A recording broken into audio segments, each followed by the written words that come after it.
The US government is buying back its own bond. But why would country that needs to borrow money to do that? This is Finance with Rishabh. Let's decode what is happening in the US bond market. The US Treasury has increased the size of some buyback operations for long maturity Treasury securities. From September, certain long and liquidity supported operations will be at least of $4 billion, up from around $2 billion per operation. Why is Treasury doing this? Think of it like this: Treasury buy old and less traded bonds from investors, which results in investor gets a ready buyer, trading liquidity improves, and old Treasury securities became easier to trade.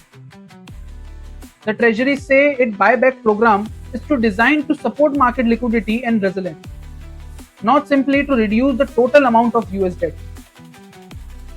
So why now? Long-term Treasury yields has surged. The 30 years Treasury yield reached about 5.34%, its highest level since 2007, as investors worried about the inflation and huge US borrowing requirements.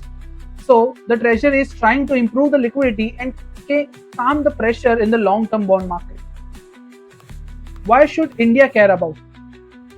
When US bond yields move, the global market reacts. The large announcement pushed US yield lower and the dollar weaker, while the Indian rupee initially benefited.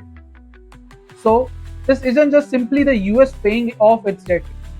It's debt market management. And ripple effect can react currencies, gold and market worldwide. This is Finance with Rishabh, simplifying finance for you. Follow for more.